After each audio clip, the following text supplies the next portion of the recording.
Then in terms of a few notices before we get in the order of the day, we have our third session, which had been scheduled for the 16th of October. And as you are all aware, we have our District 74 Hall of Fame event. And so we shared a link for us to vote in terms of when we can shift that meeting to. And I will ask one of our co-hosts, our admin person, to share that link in the group in case you've missed it and you haven't voted. And we will make sure that come Monday, we will have a decision of when we are having that make-up session for our session 3. And also, if you're not yet on the WhatsApp group, I'll also get the link shared in the chat box so that you make sure you join the WhatsApp group. We have our notices that are shared in that group so that we can all be up to speed. In terms of assignments, remember we said during this 10-week program, the different facilitators will be giving us assignments to work on. And we have a Google Drive folder specifically for the L.E.A.D program, where you can then upload your assignments once you are done with your assignments. So that's that in terms of our notices. Then we move on to feedback. We are 9 days into the program, and we had our first session last week, which was vision, mission, and values. And I want to hear from you, those that managed to work on the assignment. Was it challenging? How did you find the assignment? Some of you have not yet worked on the assignment, and probably you also may have challenges. Either if you want to raise your hand and you can unmute and give us your feedback, or if you want to type your feedback in the chat box. If you're not happy to unmute, please go right ahead. I would want to hear feedback regarding the assignment. I know we've had some people who joined in late and are still catching the replay of the first session, which is fine, and they're still to do their homework. But we had about 120 participants last week. And as of 4 o'clock today, we only had 18 submissions. Of the 18, 2 were duplications. So all in all, only 16 people have submitted. So I want to find out from you what the challenges have been, or if you've done it, how did you manage to get around doing it? Are you someone who does 2-minute videos quite often and you found it easy? Let me hear from any one of you. You can raise your hand and we will. Okay, Toastmaster Will Scott, please go ahead. Madam Program Facilitator, I hope that is the correct title I'm using. I thought last week was a nice sort of easy introduction into the course. It's stuff that I think many of us probably would have come across in our day-to-day working lives already. But no, it was fun. In terms of the video, well, it's something that I do quite often myself, so it wasn't that much of a challenge in the delivery of it, but it was fun to do. So yeah, no, thank you. I look forward to seeing what we have next. Great, thank you, Toastmaster. And as you said, it's something you do quite often, so it's easy. Any other volunteer to give us feedback from our first session?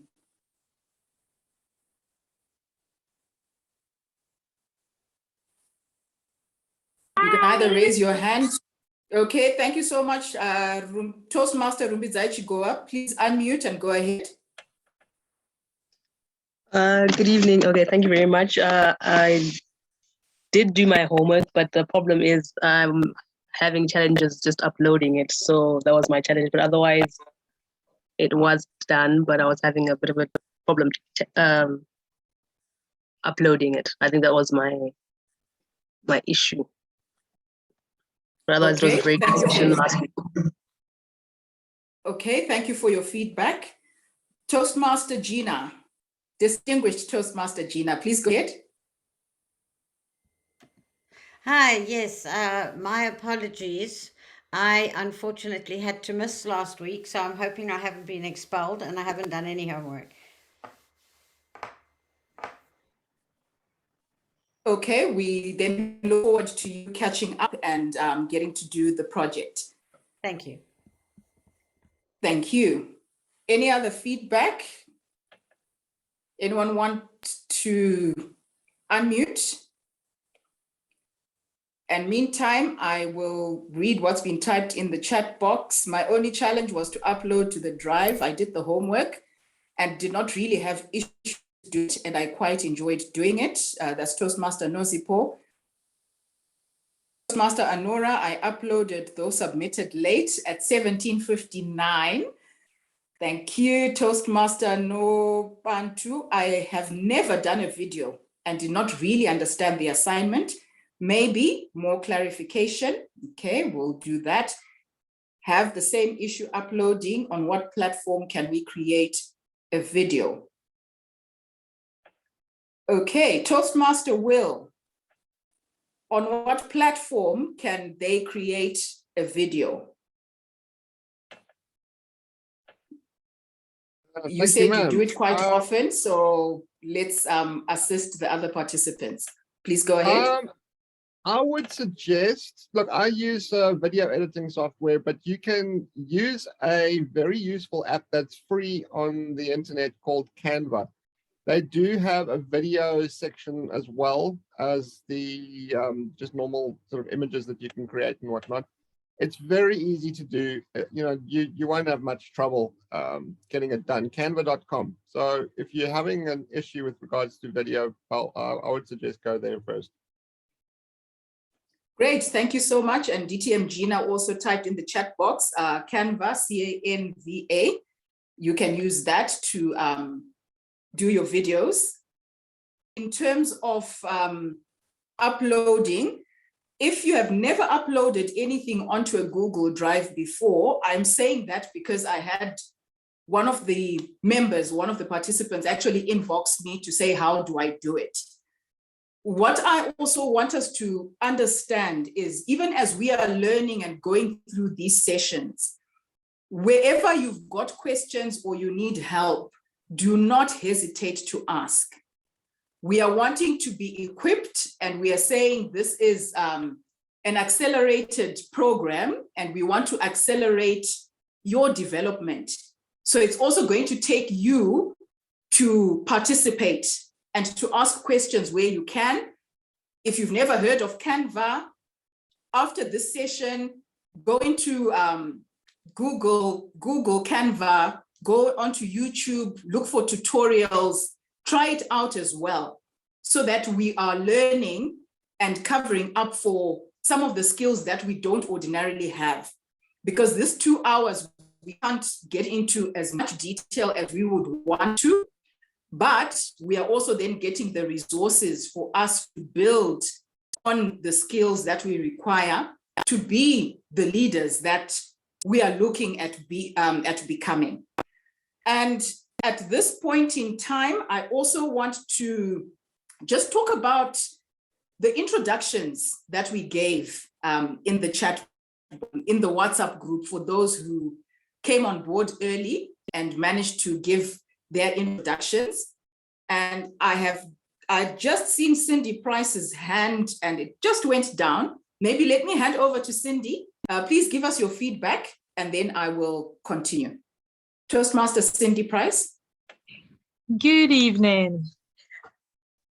My accountability partner and I, Toastmaster Sakil, we did a joint video. It's the first time we were doing videos, so it was quite a learning experience. So we did it in Zoom. We actually recorded it in Zoom. Then we had to learn how to edit. We didn't know how to edit a video. We went to YouTube. It's a very good resource, as you said, and we found CapWith. That is what we use to edit our video. Then I had to again go to YouTube to learn how to upload something into the Google Drive. But all in all, it was a great experience and we learned a lot. Great. Thank you so much, Toastmaster Cindy, for sharing your experience. And even as we are sharing, let's also pick up any pointers that we too can end up applying as we progress on this journey of becoming leaders that have been accelerated and empowered to lead from the front. And I had started talking about introductions. Some managed to give their intros, some managed to post their photos. Group chat was pretty busy over a couple of days, just before we started and a couple of days after.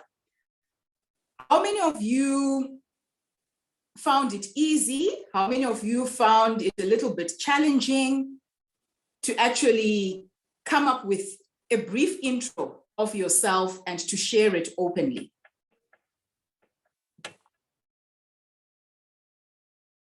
Either if you want to raise your hand and unmute, or if you would like to just type in the chat box regarding introductions.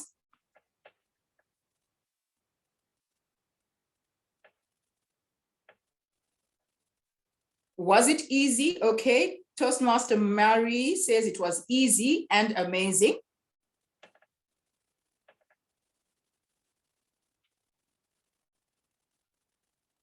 Toastmaster Ndobantu says it was easy. Okay, it seems a few have said it was easy. Toastmaster L.E.A, please unmute and go ahead. Your hand is raised. Yeah, I was even about to write in the chat. Yes, for me, it was easy because I tend to visit lots of clubs, and sometimes clubs ask you for a brief introduction of yourself. So all I had to do was then add the fun fact that you had requested for us to add to the introduction, which I already had created whenever I have to share with clubs which I visit. Thank you. Back to you. Okay. Great. Thank you so much for sharing. It was like an icebreaker. That's Toastmaster Ndobantu.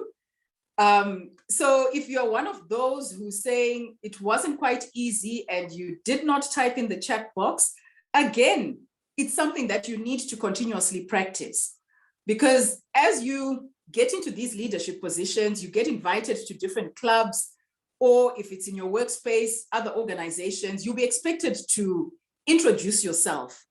And if you've got your profile ready, I actually have a Toastmasters bio where if I'm asked to visit a club and they want to hear more of my introduction pertaining to Toastmasters, I already have something that is handy and I then pass it on. Then in terms of our profile pictures, also work on that as well to make sure that you've got a professional head and shoulder image of yourself, which can then be used when either presentation slides are being done for your intro, and you don't have to now be starting to look or to say, okay, they've asked for my photo and I don't have one. Because I know once, whether it's the PR department for magazine articles, sometimes they will ask you for a photo and it needs to be in high resolution, and you start understanding terminology like pixels. So even if you're someone who's not in that space, this is something that you then get to learn. It is now 18:15 and it's the time that we've been waiting for our session 2, where we are looking at personal leadership and branding. And our facilitator for our second session, today's session, she's a past division director who is resident in Zambia. She's a radio and TV broadcaster. She is also a public speaking and branding coach, and a corporate communications expert. If you may help me welcome our facilitator for today, distinguished Toastmaster Patience Chisanga.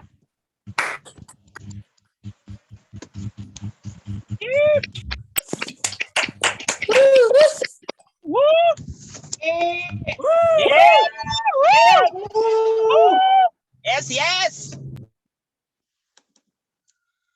Thank you very much for that warm welcome. It's a pleasure to be here with you on this very, very exciting journey that you have embarked on. Branding is what people say about you when you are not in the room. These are the words of Jeff Bezos, the founder and CEO of Amazon.com. In a lot of ways, branding is simply telling a story. Further, when it comes to personal branding, it's not really about you.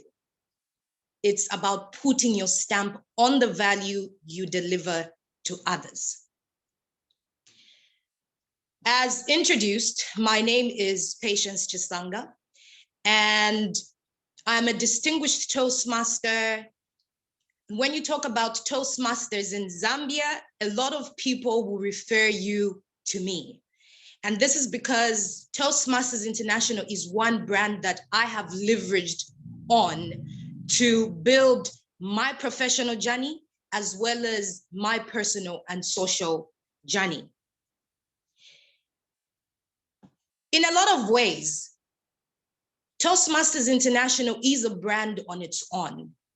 But how do you, as an individual, how do you as a Toastmaster or a leader feed into that brand? What is a personal brand? Because you too are a brand.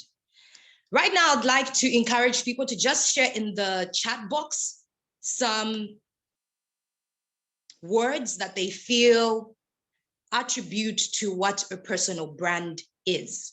So feel free to go into the chat box and please share with me what your thoughts are with regards to what a personal brand is. I see John Indere has shared. John says it's your identity.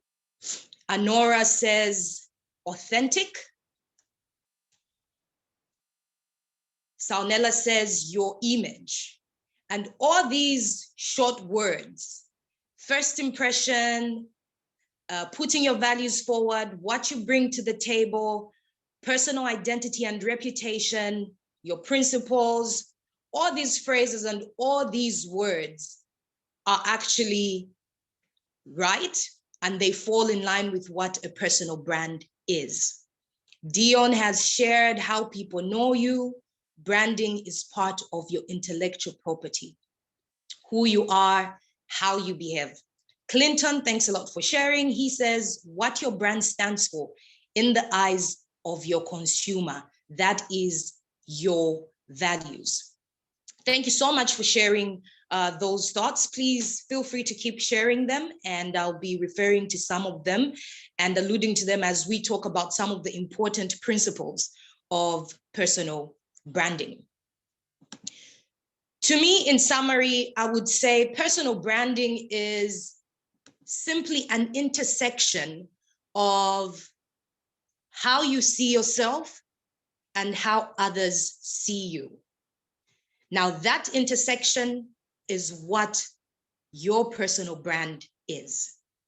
I will now delve into some of the important principles of personal branding.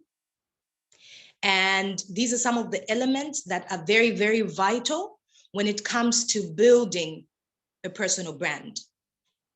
This is the story that you tell the entire world. It can be in the office setup, it can be in the social setup, or it can be in the digital world. As you know, we now live in a digital world and our lives are pretty much online on what we call social media.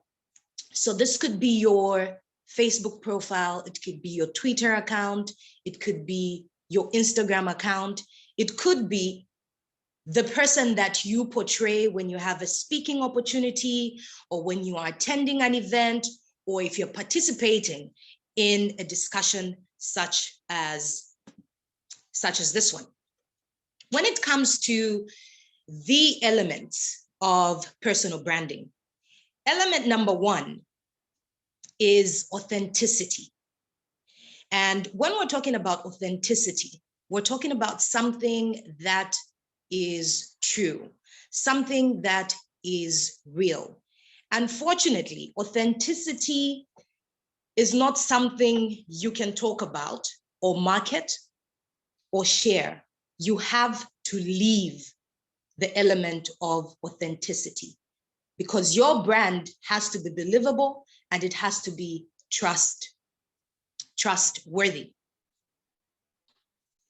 As a key element, being authentic cannot be forced. It only comes into play when the words that you speak and your actions align. So you don't have to actively promote yourself as someone who is authentic. You simply are authentic, or you are not. The second element I would like to share with you is consistency and the package that you sell to the world out there. Building a personal brand is a journey, and depending on how you build it, it can expand your presence across a number of marketing channels or social media networks.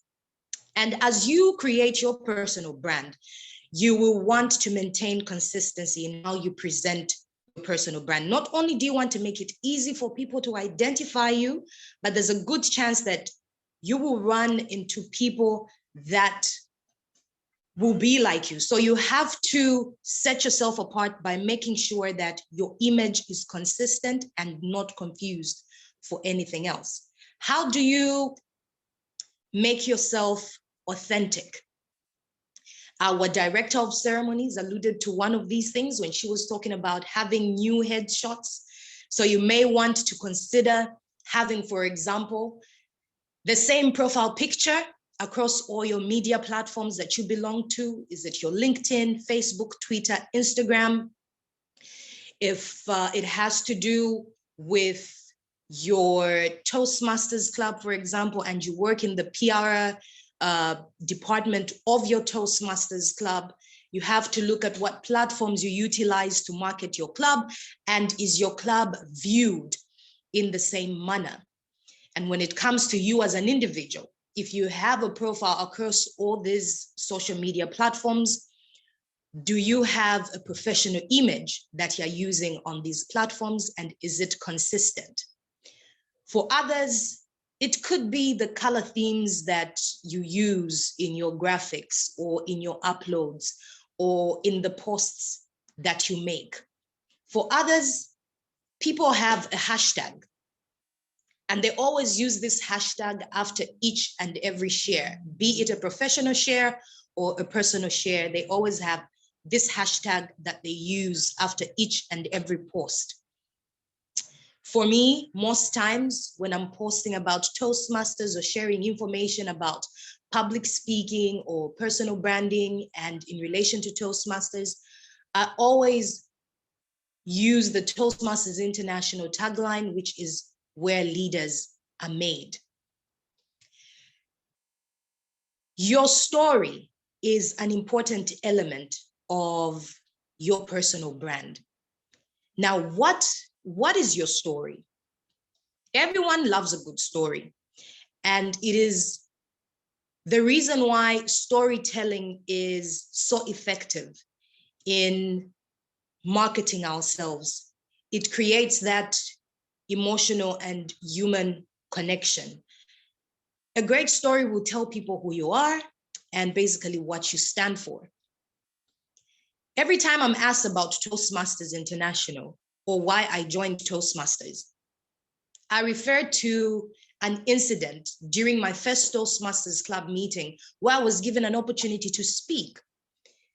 And one of the members in that meeting said, I am a naturally born speaker and I do not need Toastmasters.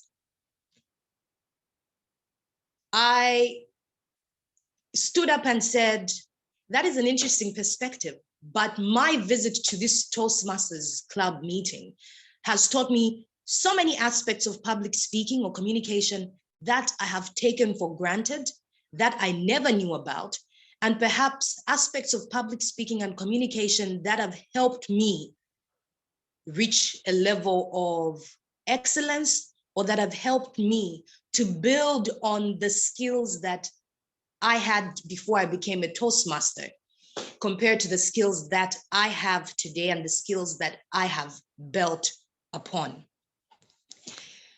So this is a story that I tell. Most people will say, but you speak so well.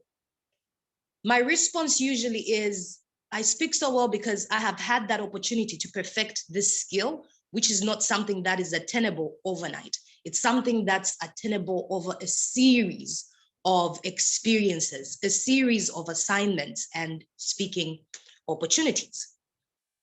Therefore, what is your story? What is the story that you are telling the world, be it professionally, be it Toastmasters wise, be it in your social circles?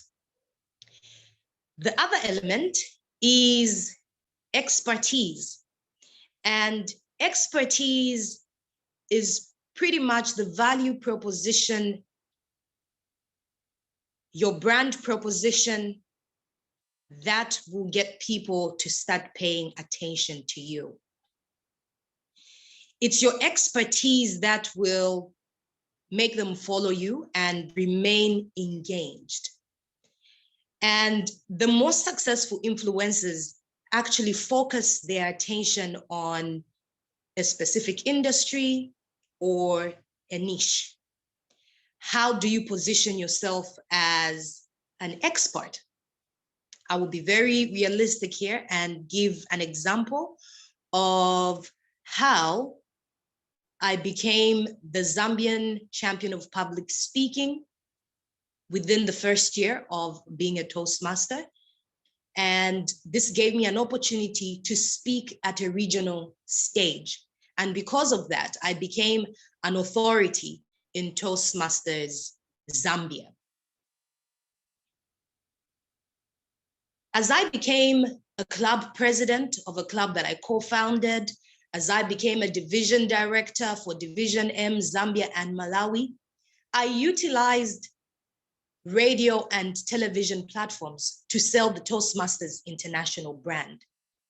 And that is why when one of our ministers, who happened to be the Minister of Communication and the chief government spokesperson, made a blunder during one of our speeches, I was called and I was tagged in dozens of video clips and images of the various skills that this particular minister lacked.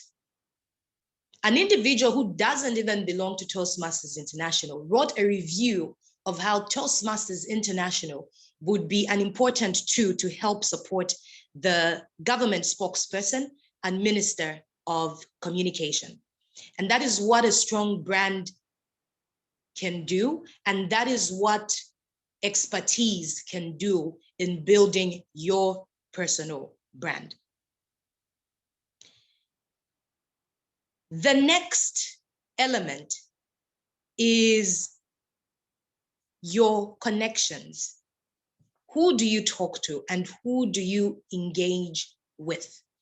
And this is where being a member of an international organization such as Toastmasters International brings value to your personal brand. They say that you're only as good as the people that you know. And they say that your network is your net worth. So your connections are important when it comes to building your personal brand. not only will these connections help introduce you to another network that will become of value to you, but it also forms part of your character.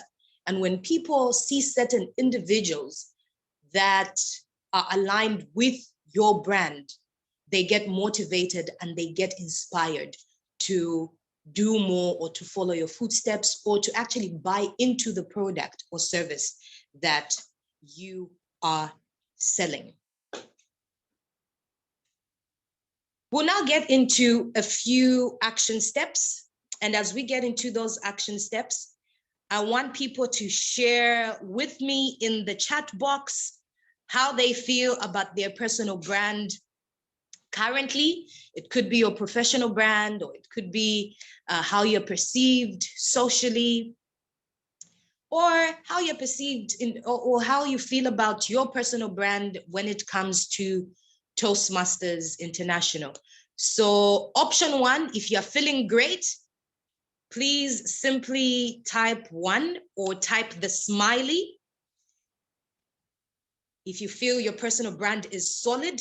Option number 2, you can use that emoji. You are simply saying my personal brand could be better. And option number 3 is the teary emoji. And you're simply saying that, well, your personal brand is non-existent. When people say your name, what is the first thing that comes to mind? Or when people meet you, what do they see? Do they see Toastmasters International? Do they see your professional field, depending on what you do outside Toastmasters? That is what I want to find out. So feel free to share. I'm seeing a 3. I'm seeing a 3 from Kabanda. I'm seeing a 2 from Leicester. Your personal brand could be better. Thank you so much.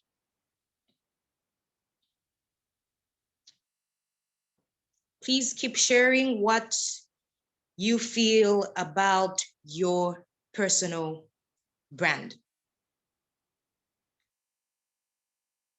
I see a 2.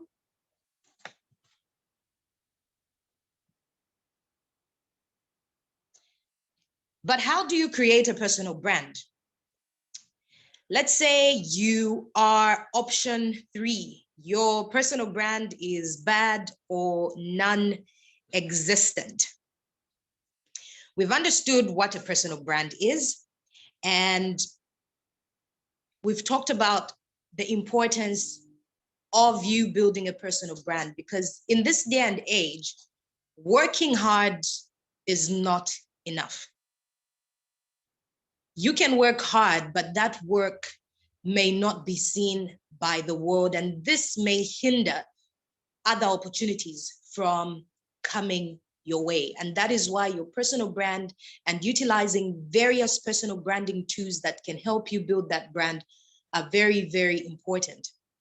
It is something that you have to be intentional about. And by being intentional, you will be able to tell your story as you want it to be told. You'll be able to establish yourself as an expert and as a leader in your field, and you'll be able to connect with people from all walks of life.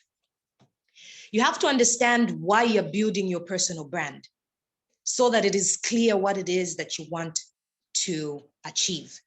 Personal branding for entrepreneurs, for example, or business owners is different, but we have to understand that despite the fact that we've looked at branding usually as a necessity for businesses or entrepreneurs, we sort of miss the point of the fact that in today's world, people like to deal with individuals other than institutions, because an individual is one that they can trust. An individual is one that they can talk to. I'll give an example of Richard Branson. He has over 11.3 million online followers on Twitter.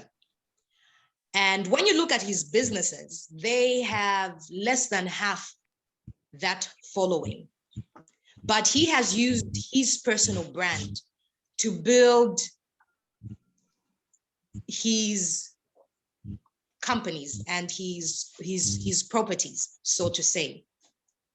This is because he has used his personal life, he's used his philanthropy work to just turn a lot of ideas into reality and raise a huge following for his businesses, thereby selling and being a successful entrepreneur. He's someone who is notorious for being fun-loving, and his passion for what he does is something that you can really see through the life that he portrays online. The three important aspects of your personal brand that you may want to consider: that you have to be very clear, and that clarity, is consistent with your brand, and you have to be constant. In terms of our action plans, I'll run you through a few principles that you will have to consider as we get into the assignment that we will take a break off for.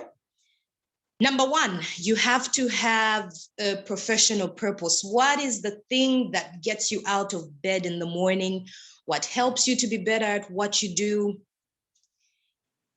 This purpose is something that goes beyond your usual paycheck. So what is it that makes you tick? Francois, okay, the three principles are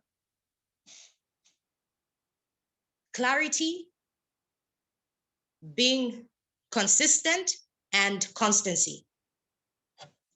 Thank you so much for that particular question. In case you have a question, please feel free to simply post it in the chat box and I will get back to you on it. You have to re-engineer your digital presence and you have to get a professional headshot. We spoke about this at the beginning of this presentation. Do not underestimate the importance of you simply having a professional image. And your professional image starts with an image. So make sure you get a professional headshot, make sure you re-engineer your digital presence. And by this, I would like to encourage everyone to be to utilize social media platforms. You don't have to be on all social media platforms, but you choose which platforms work for you. It could be Twitter, it could be Facebook, it could be Instagram, depending on your audience, depending on your setup. The next thing for you to do is to be discoverable online. And this means what do people see when they search for you online? When they Google your name, what will they see? So make sure you use your real names on the internet, and that will help you in optimizing your social media profiles for discovery. Further, another principle I want to share with you is practicing your writing. When you share your thoughts online, you want to ensure that people are able to comprehend the communication or the message and the story that you are trying to share. The other principles are you have to craft your personal brand statement. You have to embrace and expound your experience, sharing your journey, being social by design, as this will help in boosting your personal brand. Speaking engagements, in-person interaction, and so many other platforms can be used to help you become more social.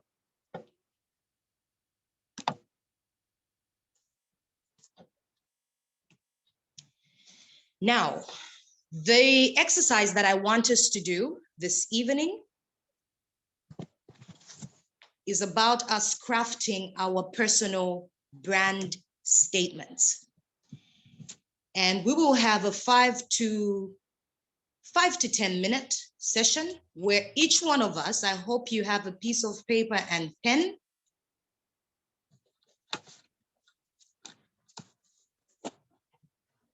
So that we can do a little bit of an exercise. For some of you that will manage to do it now, it would be lovely to hear from you. I will stop the screen sharing and we'll get to listen to some of the participants this evening. Your personal brand statement helps you remain consistent with what your values are, as well as with what your purpose is. And an example of how you can craft one is simply by saying, I am dash, I help dash, understand or do dash, so that they can dash. I'll give an example of how I would utilize that to craft my personal brand statement. I am a public speaker, leadership and personal branding coach. I help individuals build their communication skills and leadership principles so that they can become the best version of themselves. So that's example number one, which you can utilize. Example number two is I wear a lot of different hats. For example, I am a personal branding coach, leadership and public speaking coach, but they have a lot in common. And some of the things that these three aspects have in common is communication. Therefore, I'm very passionate about building communication skills and building brands. Another personal brand statement that you can utilize is, I am most passionate about public speaking and leadership. And that is why I am a member of Toastmasters International, because this is an organization that helps me hone my skills in being a better public speaker, communicator, and leader. So using those three examples, I would just ask participants to simply craft their own personal brand statement. And if possible, you can focus on your Toastmasters journey, or you can focus on your professional journey. You can also combine both your professional and your Toastmasters journey.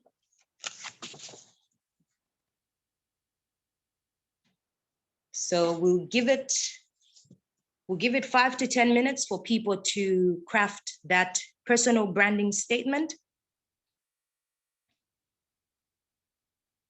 And then I'll open up to read some of the statements that people will come up with, or better still, I will look at the people that will raise their hands that are able to share their personal brand statement. So the first option is, I am Patience Chisanga. I help people develop their public speaking, leadership, and personal branding skills in order for them to become better versions of themselves. You could also use, I wear a lot of different hats, for example, but they also have a lot in common, like, or I am most passionate about dash, and that is why dash. I hope that is helpful. Let me just check how many hands we have. Okay. We have Harry.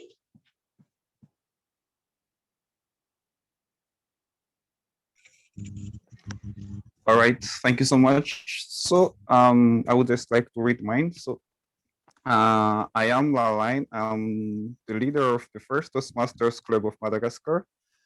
I help people to discover who they are and just one moment. I help people to discover who they are so that they can become the best version of themselves and make our country a beautiful place to live.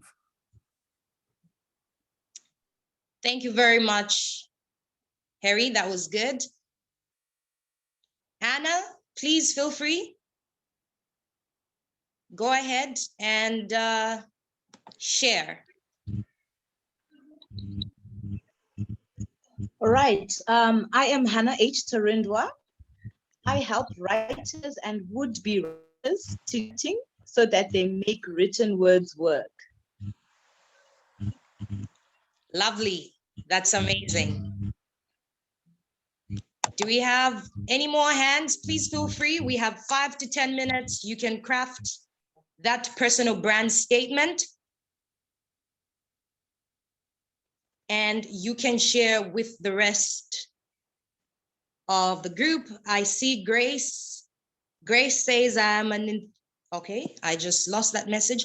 I am an enthusiastic rural woman. I help rural people to understand their capabilities so that they can transform their lives. Thank you, Grace, for sharing.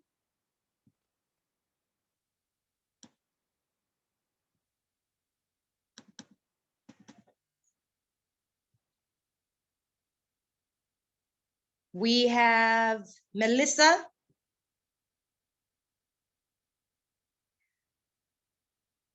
Melissa, please go ahead. Thank you. I am Melissa Ndlovu, a gender activist. I am most passionate about empowering women to realize the potential power they have to fight gender-based violence. Thank you so much. We have, that's amazing, Valletta Kalogela. Valletta, please go ahead. Thank you, distinguished Toastmaster sessions. I am Valletta Kalogela. I am a human resource professional. I am most passionate about personal development and help people know how to conduct themselves in interviews and other professional interactions so that they can better sell themselves or their products. Thank you. Thank you so much. We have Patience Chipara. I am Patience Chipara, an investment specialist. I help investors and would-be investors to understand more about investing so that they can grow their wealth. Thank you, Patience. We have Novantu. Novantu, please go ahead and share. I am Novantu Libona. I strive to increase home ownership among all Swazis.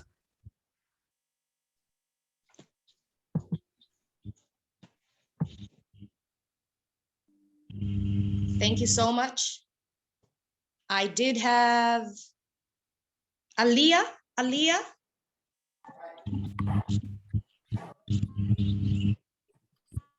I am most passionate about supporting teachers on their personal growth journey. That's why I continue working on developing myself to be my best version so I can lead by example. Thank you so much. And we will end that feedback session there. And we'll proceed to the next phase of the presentation. Before I do that, let me just get to read some of the comments. We have Clinton, I'm a transformational coach. I help growth-minded individuals. I've lost that message. Miralise says, I am passionate about brand communication, and Toastmasters has helped me to acquire new skills such as public speaking and listening skills, which has helped me. I am Rosemary Shongwe. I am passionate about personal development. I empower girls to believe in themselves, to discover their potential. This is good. This is brilliant. I am Joan Ndere, a real estate practitioner. I help property investors understand how they can best invest in the various real estate sectors. Thank you so much to all the participants for sharing that. We'll now move on to the various tools that you can use to build your personal brand. And I would like to hear from you, the participants. What are some of the tools that you feel can help you build a personal brand? Let's get started. People can simply share. Let's list them down. So people can simply share one tool that they feel can help in building a personal brand. In this day and age, what platforms can you use to build your personal brand and to leverage off the various platforms that exist? Fryer says blog or vlog about your passion. Thank you. Tatsi says LinkedIn.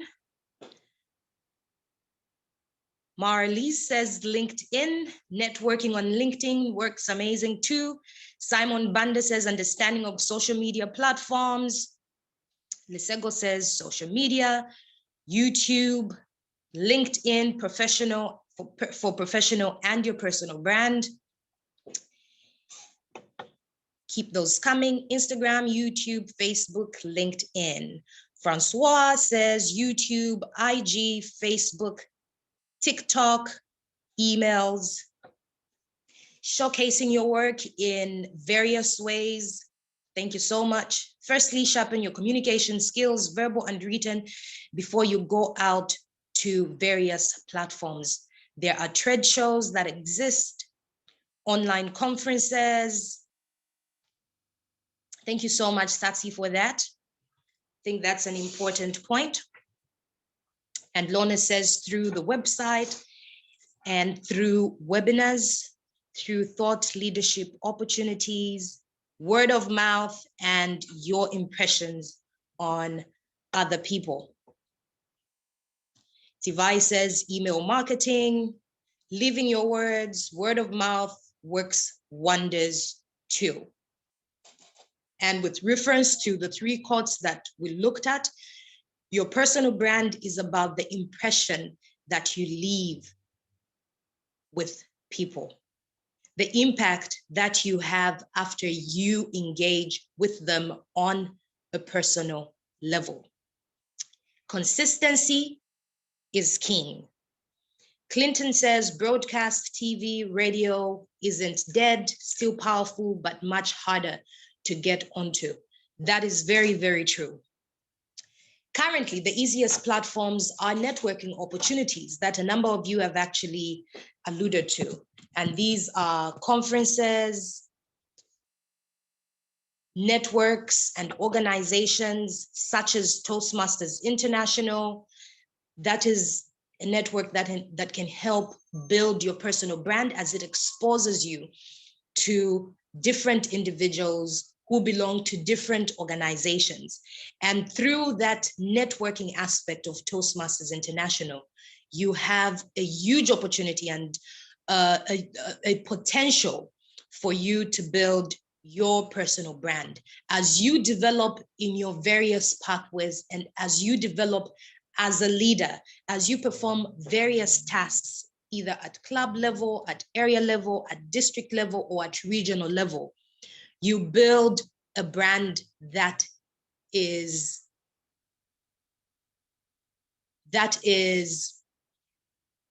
one that people can look up to, because people are now able to follow through your story. They're able to follow through your journey. As you become a better speaker and as you become a better leader, these are principles that you can now encompass into your day-to-day life, in your personal life, or even in your professional life. Social media is another tool that is very, very easy to use and very affordable when it comes to building your personal brand. Therefore, I would encourage each and every person who is participating in this particular program to utilize those social media platforms. There's Facebook, there's Twitter, there's Instagram, there's WhatsApp, there is LinkedIn, there's TikTok that has been highlighted. There are websites that you can start up. You could have your own personal website that could have different tabs of the various activities or the various skills that you hone. Now, having talked about the various skills, the various platforms that you can use, I would like to encourage each and every person to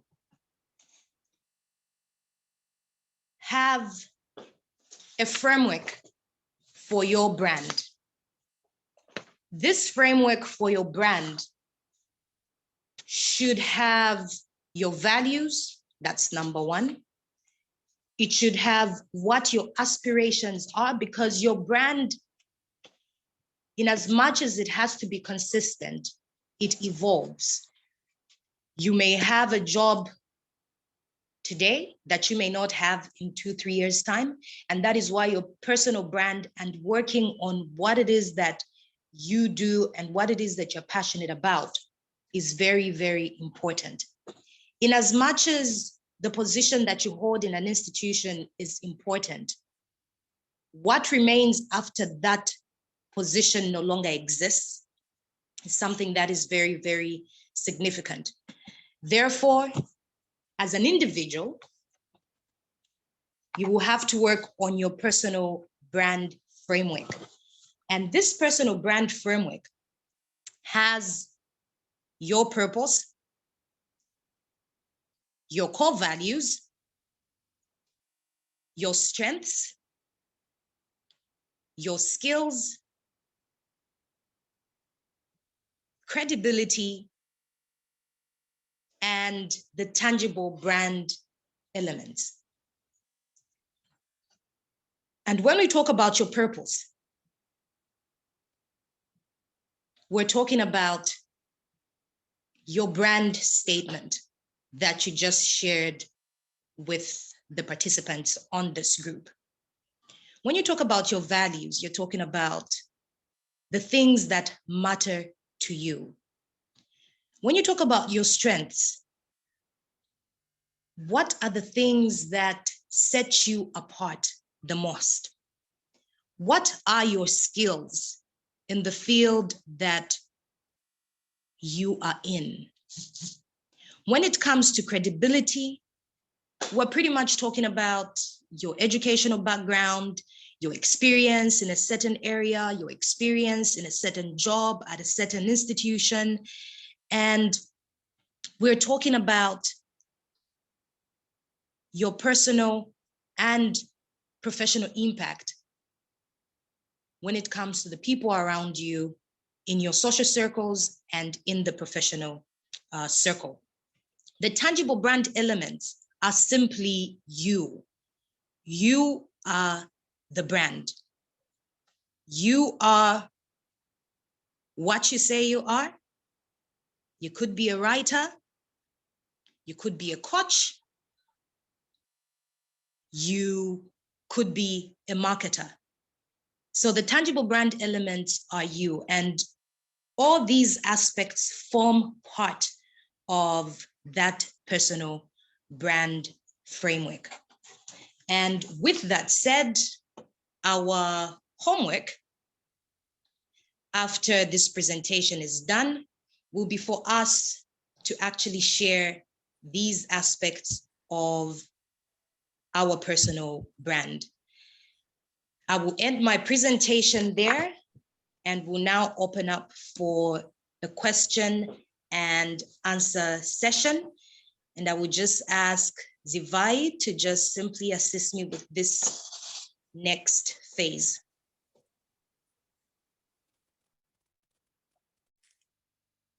Thank you so much, DTM Patience, for taking us through personal branding.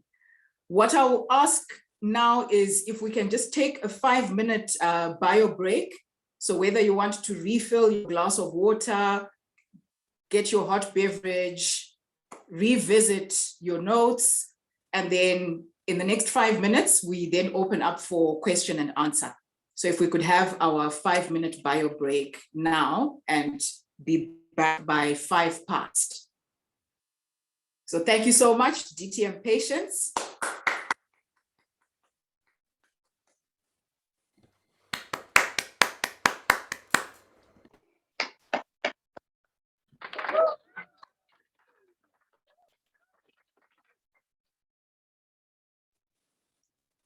Our Zoom master, if we can have some music.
There was something that I left behind.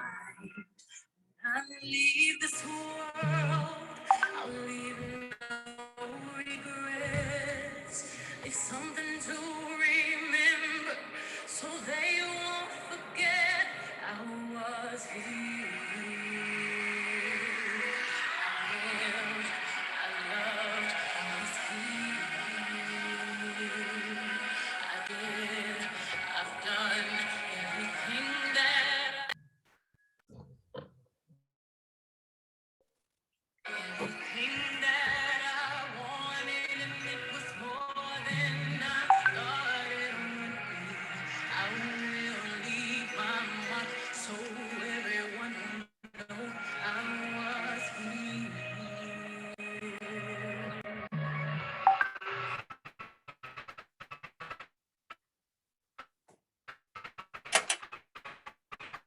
Welcome back, everyone.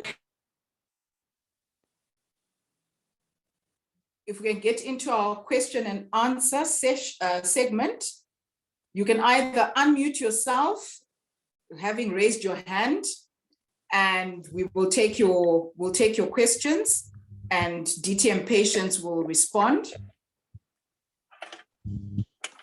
Or if you don't want to unmute, you can type your question in the chat box.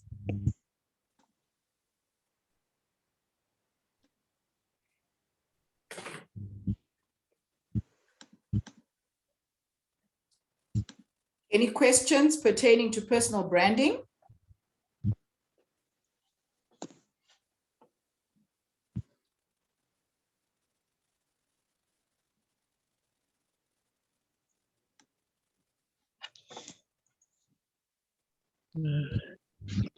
Can I ask a question? Yes, do go ahead. Okay, thank you. So how do we, based on the elements that we got from the value, strength, credibility, personal impact, and the tangible brand elements. So those elements should define our personal branding then.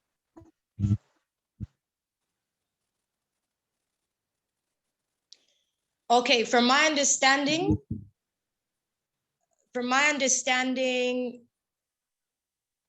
you are asking how we can define personal branding using those elements, but is that what you're asking?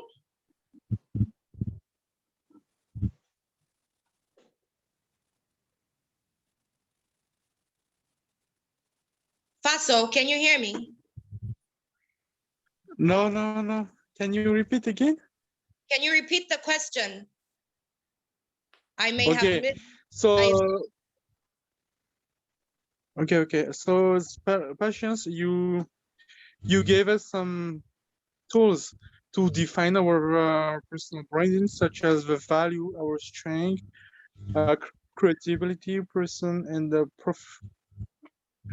our credibility and the tangible brand elements.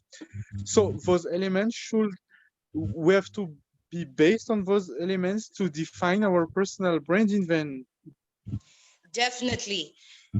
The elements that you've alluded to are parts of the brand framework that help you define and build your personal brand.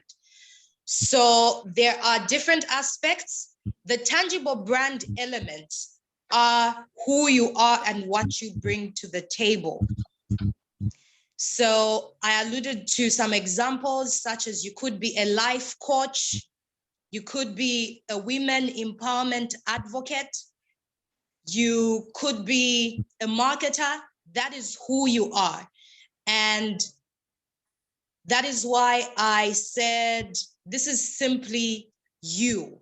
So the tangible brand elements are you as an individual and what you are, or rather what you do and what you bring to the table. So under tangible brand elements, I will expect your name, like my name is Patience Chisanga. Then I would expect you to share with us who you are and what you do. In this case, I wear so many hats. I could say I am a radio and television presenter. Then I want you to move on to talk about perhaps where you work and what you do, and something that speaks to what it is that you stand for. I hope that is clear. Then credibility, I explained to say that this has to do with what makes you credible. What makes me a public speaking coach or personal branding coach? I can talk about being a distinguished Toastmaster. I can talk about my years of experience in radio and television broadcasting. I can talk about being a public speaking champion in Zambia in a particular year. I can talk about studying communication and public speaking at the University of Zambia. That's credibility. What makes who you are credible? And why should people look up to you for what it is that you are selling? or why should people believe your story? That is credibility. Your strengths, you can talk about various strengths. It could be self-motivation, it could be quick thinking, it could be public speaking.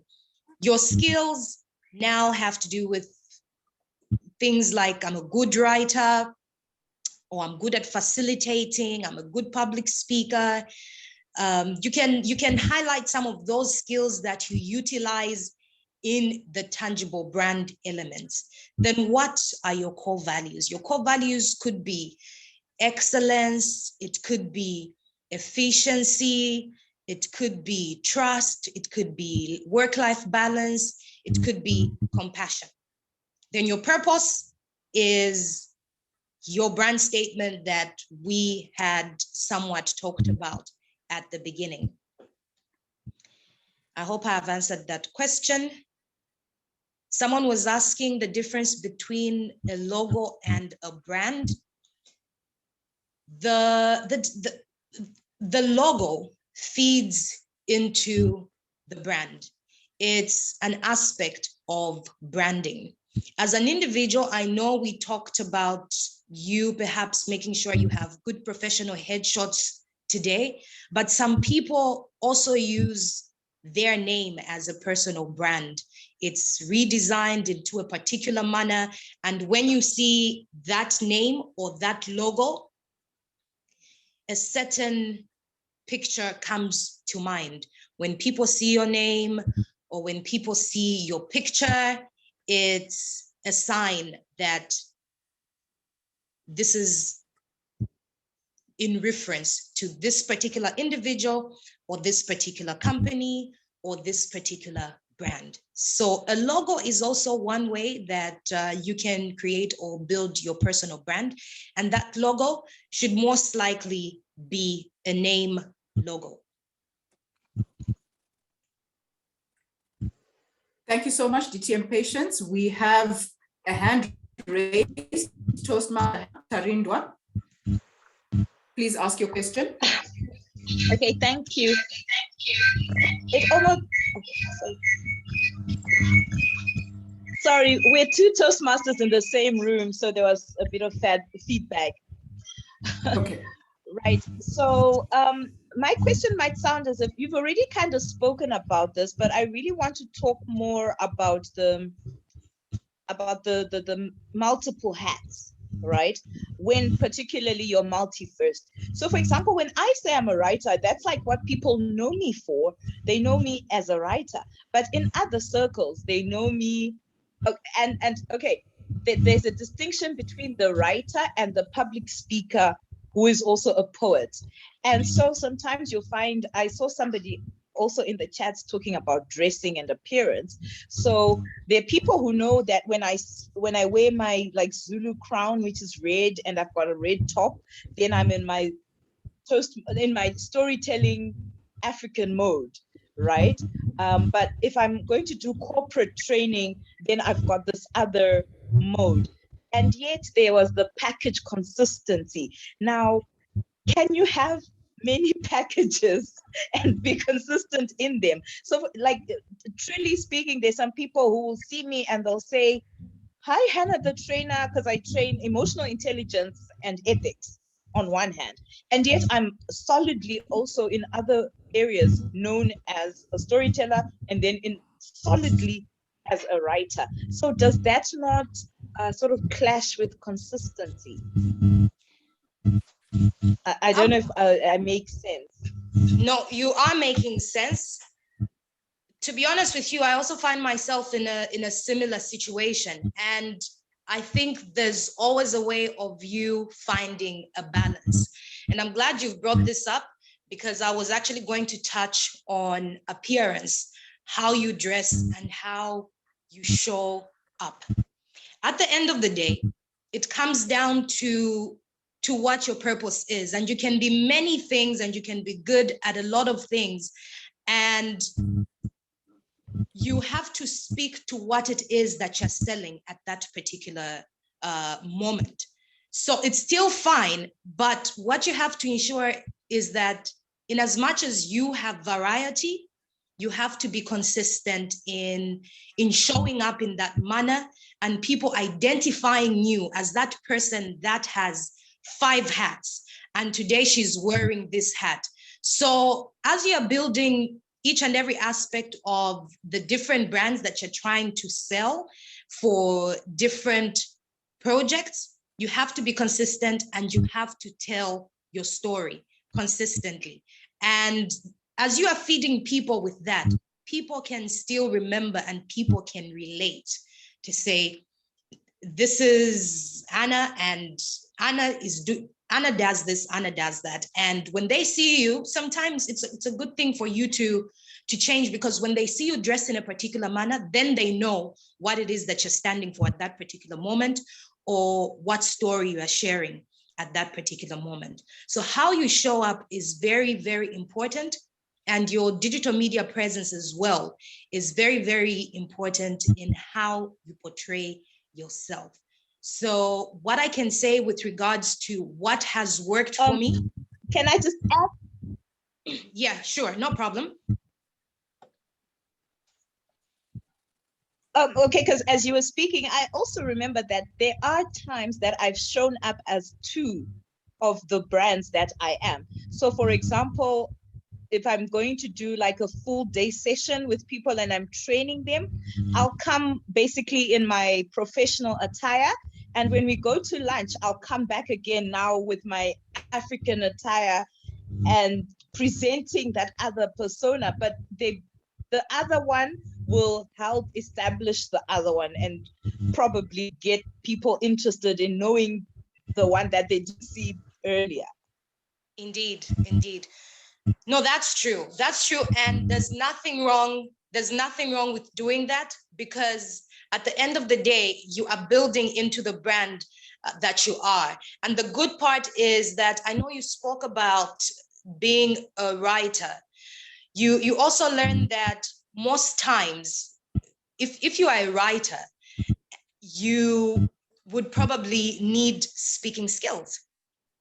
You know, so they are coherent and they all help each aspect of your brand to grow. So personally, I feel there's completely nothing wrong. It is actually encouraged for you to dress the part so that people can align the way you look to what it is that you are bringing to the table and the value or the impact that you have on them. Can one use their physical appearance as a brand? To give an example, having a certain dress style that identifies you? Yes, you can use your dress style to sell your personal brand. It is very, very important. Before people actually listen to you, the first thing they do is see you. And that really does have an impact on how people portray, or how people see how you portray yourself. So, for example, when it comes to Toastmasters, I always ensure that I show up to a club meeting all dressed up. I will have pictures of me in a Toastmasters club meeting that are professional, and I will utilize those to sell the Toastmasters story, or to sell myself as a leader, as a public speaker, and as a communicator. Because what I want people to see when they see me is corporate confidence and effective. I hope the response has been helpful.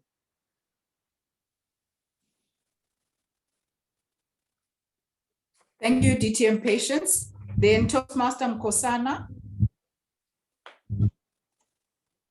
if you can unmute and ask your question. Thank you, DTM Matondo. DTM Chisanga, I would like to have a question and a comment. Question is, in today's space, quantity is more valued than quality. With the new culture of influencers, people get to do whatever it takes to gain numbers. How do you protect your personal brand in such circumstances? And on the comment side, on the question that was raised, this is what I'm doing and have observed. I have a statement I normally explain myself with. I say, the titles that I get are not who I am. They are just tools I use for specific functions. Then all I do is to take the transferable skill from each title that I have. For an example, in my career, it's a technical career and I focus on presenting solutions. I avoid putting the engineer, technician tag to who I am, but I'm a solutions person. And a takeaway skill, a practical one, I'm very good at helping people find, if you say you've lost your key, I'm one of the people who's gonna assist you trace back that key, because I take the basic tools I've learned on how to solve problems and I apply them to other day-to-day living things. So I brand myself not as a particular label, because if I say I'm an engineer, everyone is an engineer, about 1,000 people are engineers, but I find a specific way of saying, this is who I am, this is what I represent, and this is what I do. That doesn't lock me into a certain social or technical space. So that would be my input after the question I've raised. Thank you. Thank you, Luxolo. I think you've brought up a very interesting aspect to the discussion. Personally, I have had challenges following or being in tune with certain brands because of too much noise. It is important that even as you utilize social media platforms, you are not overcrowding people and not making too much noise. Quality is very, very important. And from experience, I have realized that it's not about how often you post, in as much as it is important for you to be consistent in terms of your presence, because you don't want to disappear for months and then come back. It's going to take you a lot of work for you to win back that influence or that impact that you've had on the people around you. So in as much as you are being consistent, you have to ensure that the content that you share is of good quality, and of course, something that people can resonate with. There's a lot of noise at the moment, and most times, personally, when I see certain brands being promoted in a certain manner that it gets to me or irritates me, I simply just mute or I stop following. So you want to give people pieces of the cake bit by bit and not give them the full cake every day or every other day. So in as much as you want to be consistent and you want to tell your story, you have to tell it in a manner that there's quality as you are telling that story, and you give people a piece of the cake every once in a while, but consistently in a manner that it doesn't come out as if it is noise. Thank you so much for sharing the aspect of creativity. I think that's something that all of us as participants can explore. I like the idea of you not saying I'm an engineer, but you saying I'm a solution provider. I think that's something that's very inspirational, and it keeps people curious to find out, okay, what solutions does he provide? And by following through perhaps some of your blog posts or some of the stories that you share on your LinkedIn account, then people can understand to see and see the work that you are doing. So definitely we have to incorporate a certain level of creativity in trying to utilize those social media platforms and in trying to define who we are as individuals and sharing those tangible brand elements that we have as individuals. Thank you for your response, DTM Patience. Toastmaster Will Scott. Thank you, Toastmaster DTM Patience. I would like to say thank you for your very comprehensive description of a brand identity. My question to you, ma'am, is in terms of our homework for this week. Now, if you want to expound on, what it is, who you are, what you stand for, what problems it is that you solve for clients of whatever descriptions, etc., etc. That's that could be quite a little novel that you'll write. So my question is, in what format are we going to be presenting this? Is it another video? Is it another, or is it something written? Or and is this thing something that you'll be going through one by one for everyone, or how is this going to work? Preferably written. If you can do a video, even better. And the way I've highlighted them, you can just follow the same listing. Why I want you to write them is I want you to have a record of what it is that you stand for.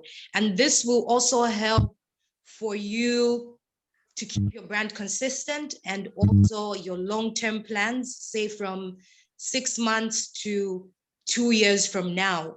What is it that you want people to say about you or think about you when they hear your name? So basically, this is more like a map. You can edit it over time, but for now, in order for us to start being deliberate about building that personal brand, it would be lovely to have this written down. You can stick this on your notice board, or you can keep it in your diary. When we are done with this homework and you write this down, then we can revise our personal brand statements that we shared today and the personal brand statements that we thought about. Preferably, these things can be written and you write your personal brand statement. And if you would like to do a video, I would very much appreciate that. Yeah, thank you. No, I think a video would definitely be the way to go. I don't want to send you a 100-page little mini novel. I think it'll be far easier for you to consume and remember, for that matter, just in a multimedia type format. Something like 3 to 5 minutes in a video, you can say quite a bit. Yeah. So people can explore. So I'm open to any option, as long as we have your purpose, your core values, your strengths, your skills, your credibility, and the tangible brand elements that you have. And obviously we can have your brand statement, which can be 3 to 5 sentences, where you talk about what you do and what your purpose is and what that purpose means to the people that you engage with, your clientele. Thank you very much. Great, thanks. Great, thank you. Toastmaster Unity, I see, and please unmute and ask your question.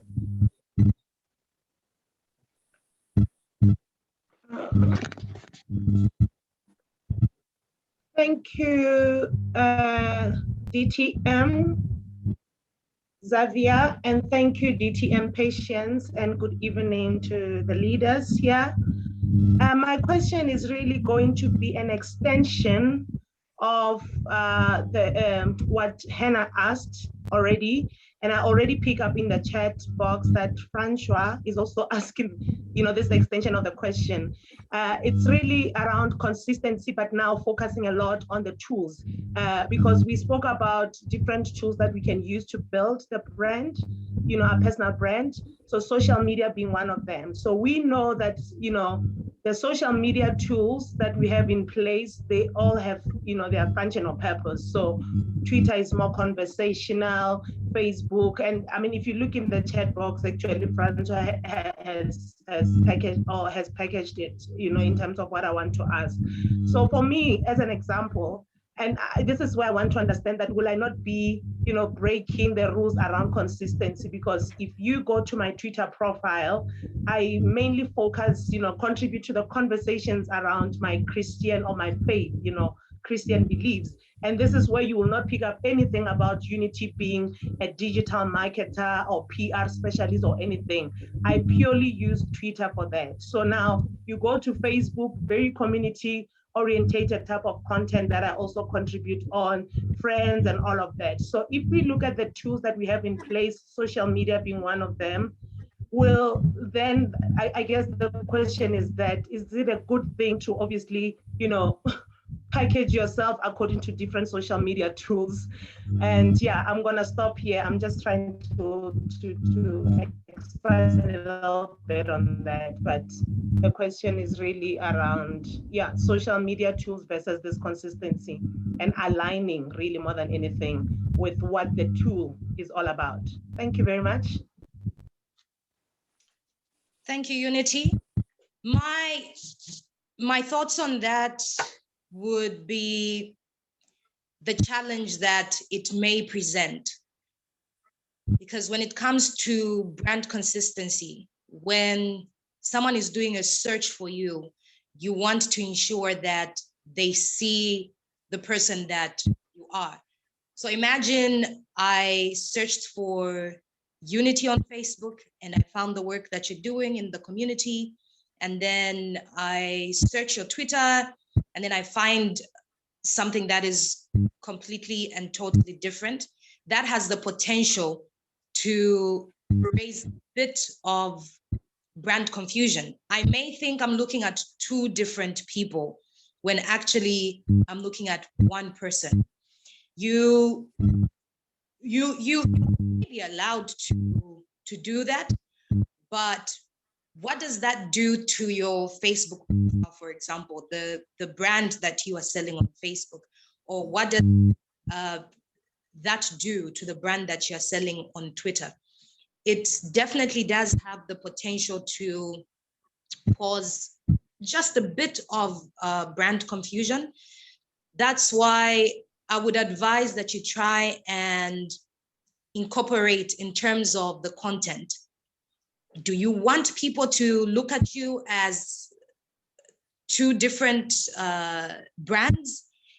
There are people that have a business brand, then they also have their personal brand, but there's always an underlying factor that sort of links that personal account to the professional account. The fact is that if you have a personal account or a professional account that is public, then it is definitely accessible to everyone.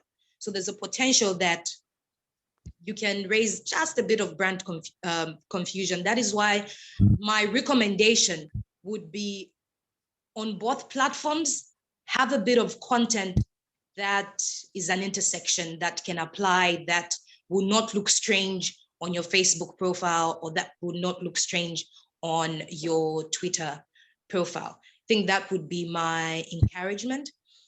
But in case there's a participant on the platform that would like to contribute to this particular scenario, it would be nice to share the knowledge. Otherwise, that's my view. I just feel that sometimes people will think it's two completely different people. I have a personal profile and I have a public profile for my brand, and 90% of the time I have content on my personal profile that's also on my business brand profile, so that there's a bit of consistency and people can still link me to the fun-loving person who loves to travel on social media.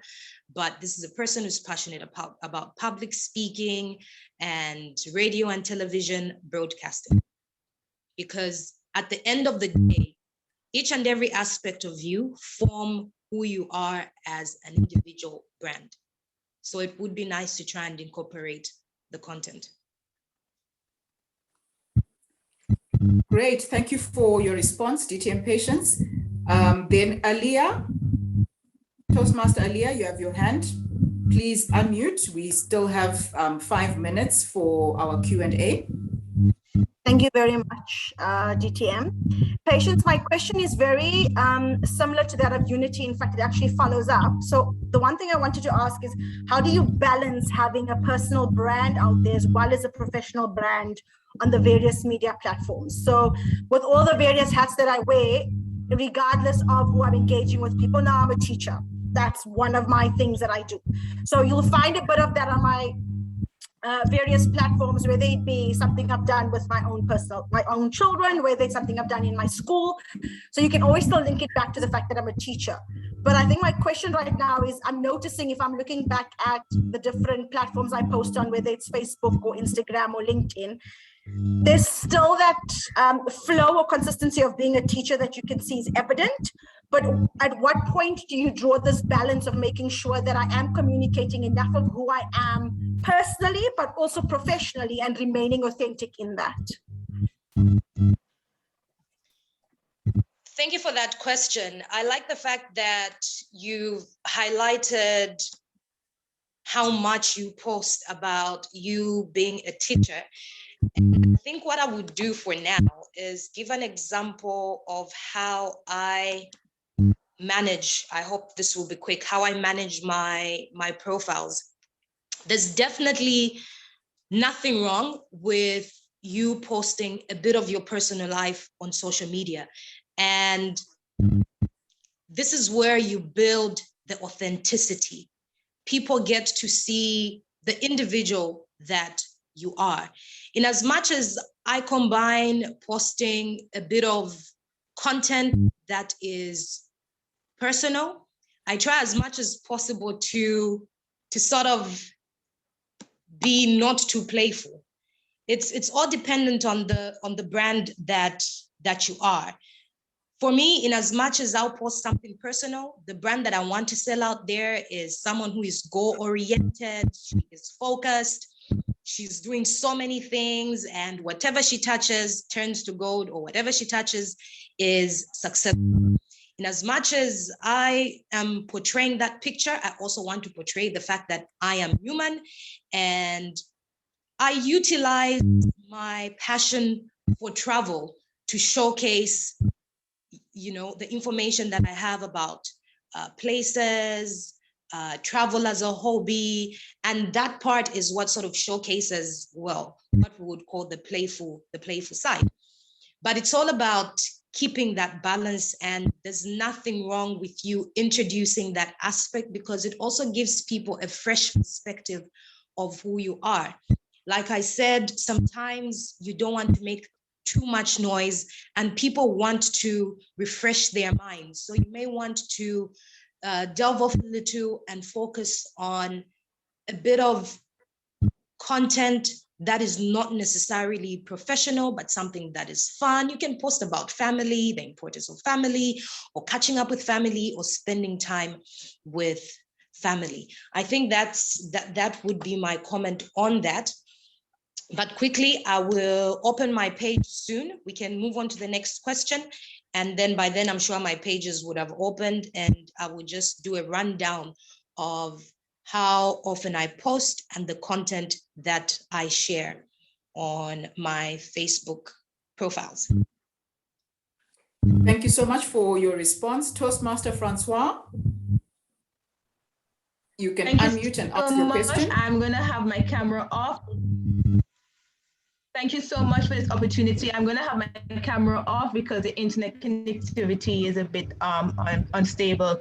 To follow up with DTM patients, you ask if there's someone who can elaborate some more on the example that TM Unity shared, and something that I was asking in the chat. For example, I wear two hats. I'm an entrepreneur and also I'm a humanitarian with my key focus on HIV/AIDS. On the HIV/AIDS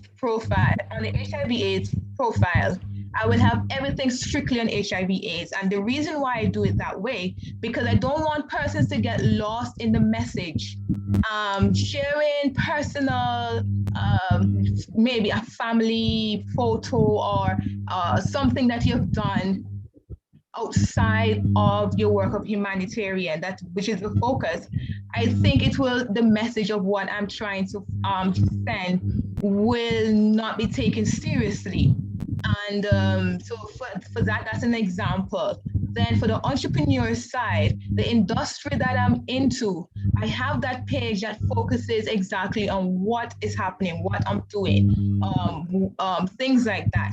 And then I have my regular page, that I will show both the humanitarian works and also what I'm doing as an entrepreneur, and also having that we call it the geek side as well of me. So you're showing the balance of all on that. You can say that social page itself that I have. So basically, if you realize I have 3 pages.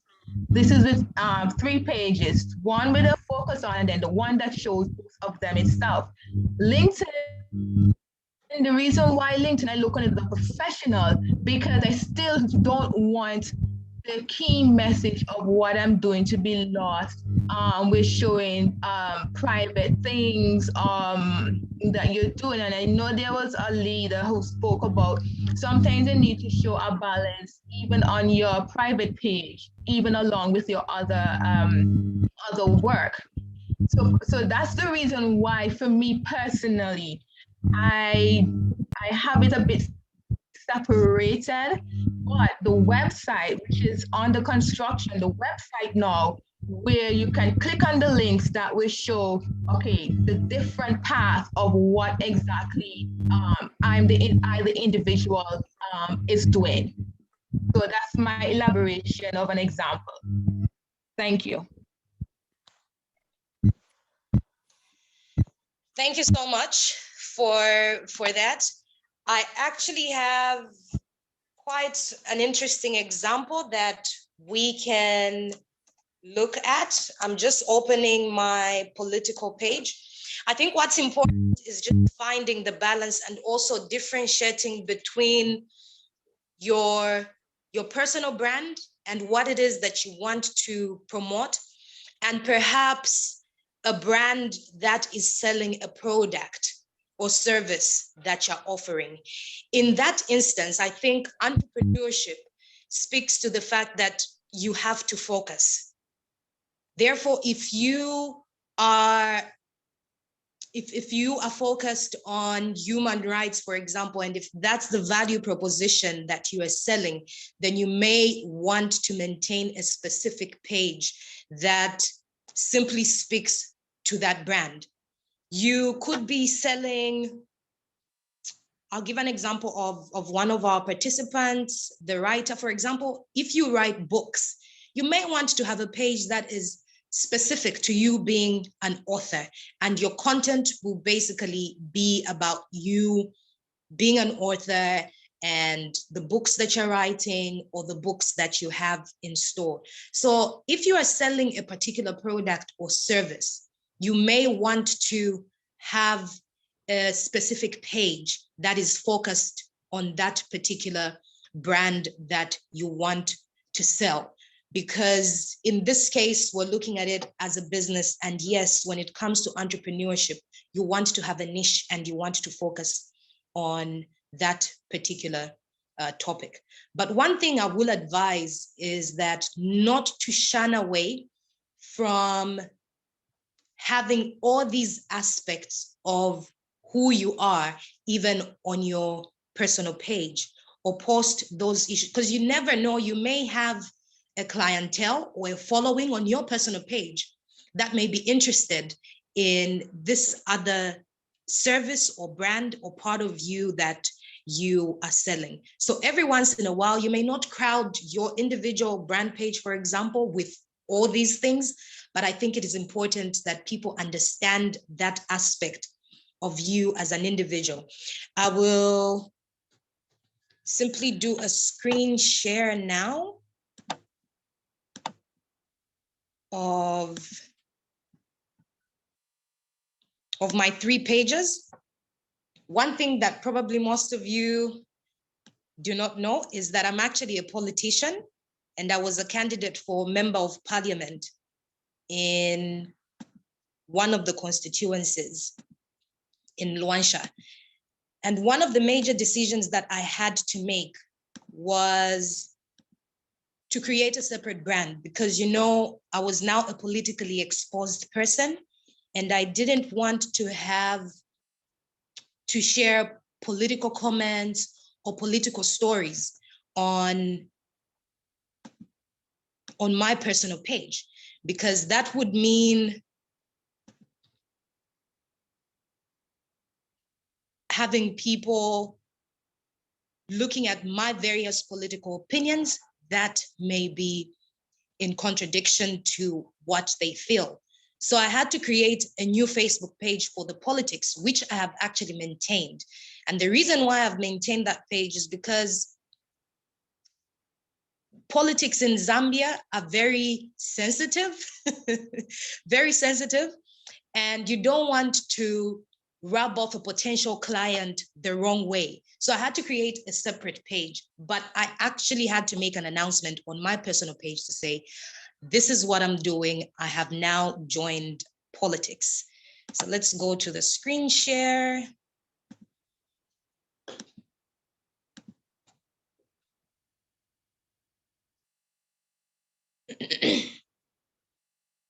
That is my personal profile.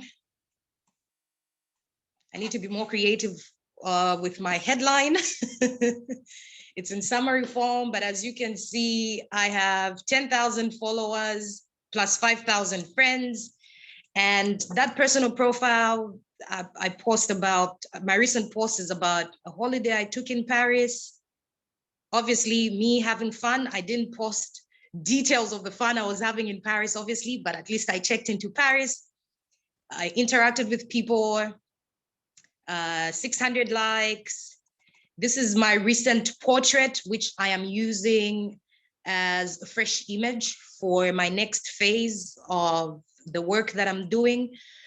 So I had to get some recent images, of which this one was used for this masterclass. Then I want to skip to, I congratulated the president, the current president. And this was me announcing my intentions to stand as a politician. And I did that once, but at least people knew. I posted about three pieces of content in 3 months about the politics, and that was it. Because I didn't want to crowd my following with politics, because not everyone is interested in the politics. Yeah, so I'll just now move to the political page, which is, where is that political page?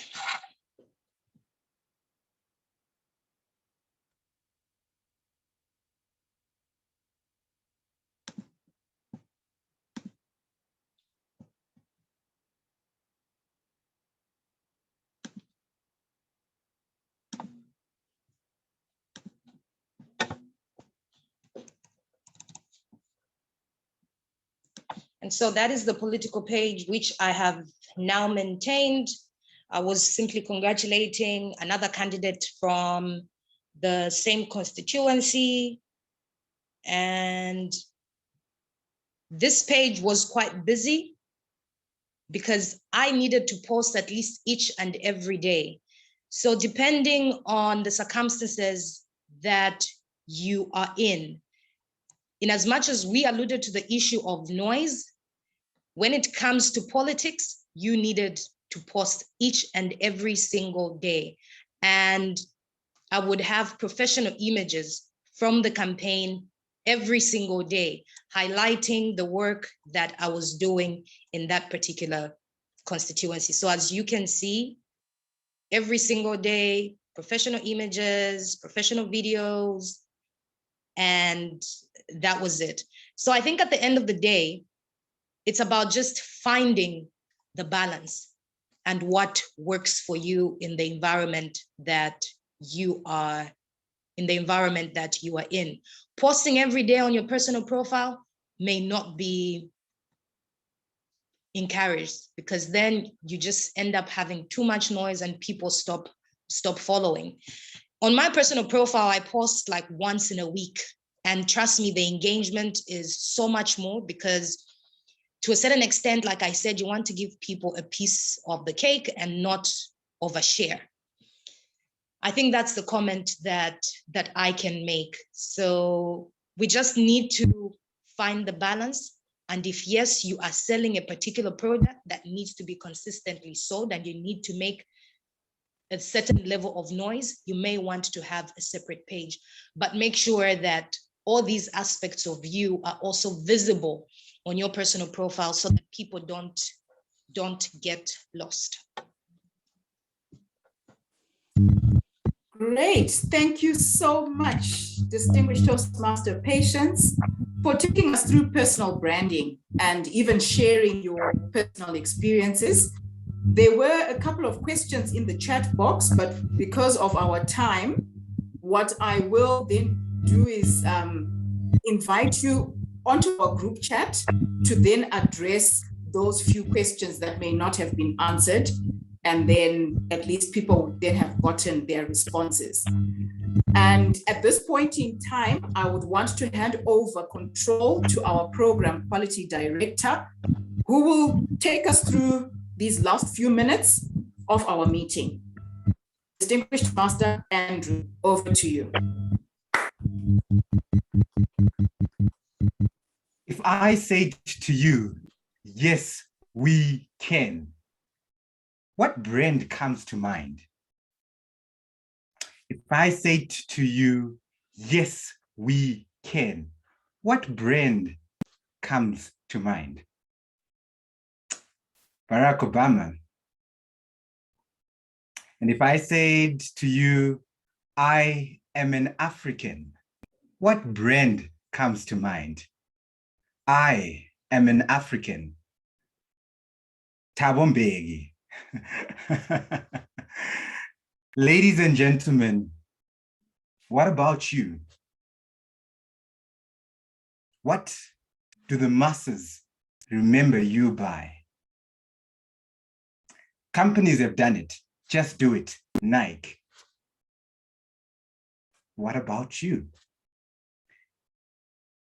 When we discussed and discovered what we needed to do to become effective leaders, we realized that it had to start within. And starting within means, number one, us identifying our vision, mission, and values. Now, I believe that other Tsuro called Frank did justice to that last week. This week, it was about identifying and developing your personal brand and identifying how it fits into your personal leadership. Your personal brand as a Toastmaster, because of your affiliation, like Jeff Hartman says, should be a promise. My personal brand is a promise of consistency, competency, quality, and reliability. What about your personal brand? When we look into the L.E.A.D Leadership Executive Development Program, it is not designed for us to just keep this to ourselves, but to find a way to pay it forward to alleviate our continent from the drought of leadership that we have. Last week, I spoke about leadership starting with you. This week, I want to remind you that we are in the process of exceeding expectations. And in this process of exceeding expectations, we've got to keep in mind that we are redefining how leadership is seen by other people when you are an African. We are redefining the leadership brand that may have been stereotyped to you as a brand coming from wherever you are, within your community, within your circles, within your environment. we're redefining a leadership brand that is going to be influential, not only within the Toastmaster circles, in your club, in your area, in your division, but abound within this district by the work that you do. You are a Toastmaster that wears many hats, but you are that one brand that we can rely on consistency, competency, and quality. As we page on this journey of our leadership development program, I want to encourage you to continue reminding yourself that you've got to exceed expectations.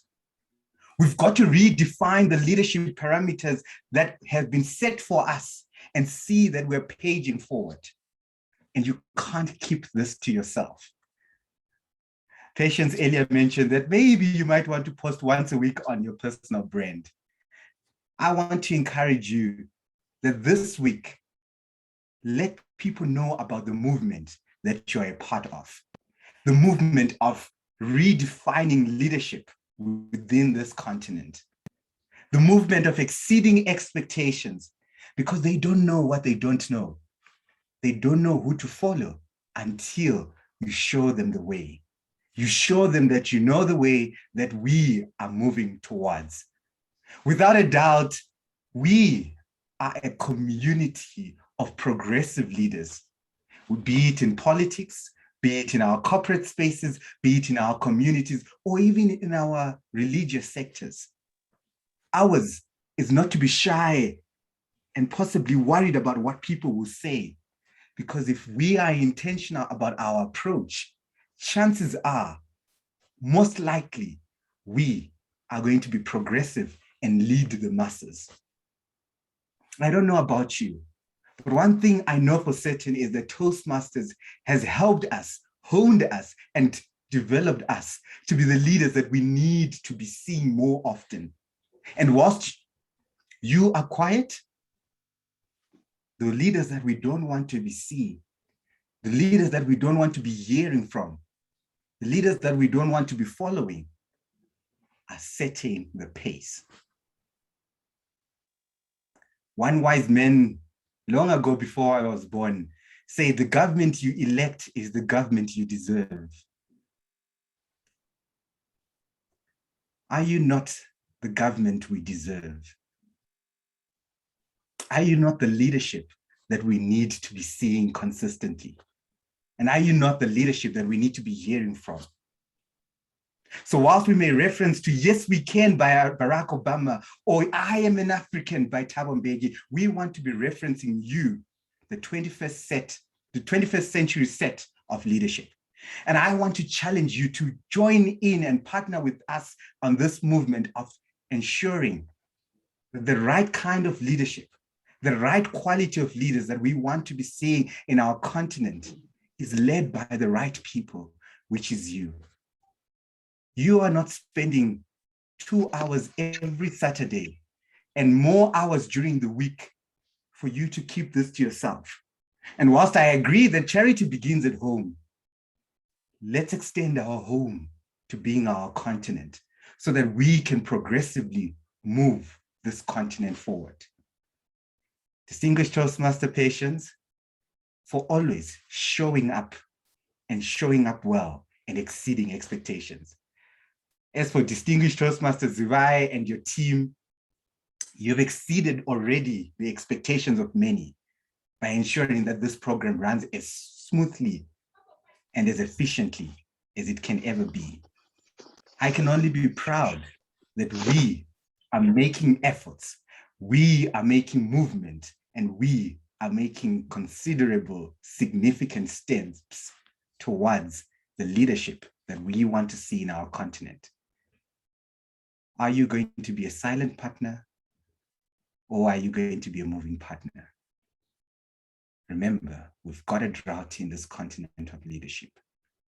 You can help us alleviate that.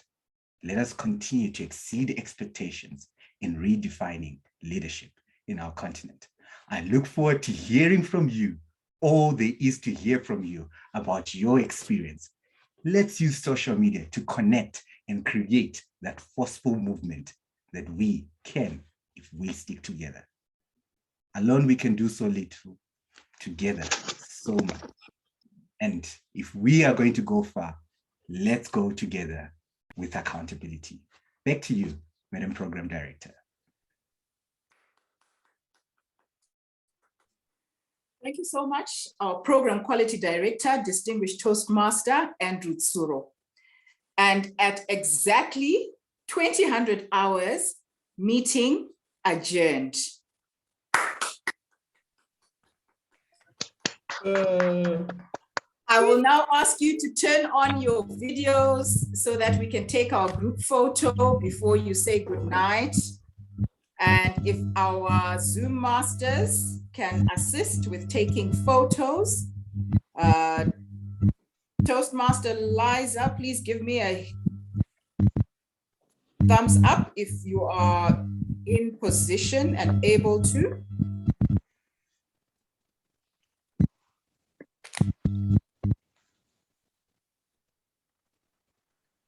Okay, please go ahead, Toastmaster Liza. And then once you've gone through all screens, you can then let us know.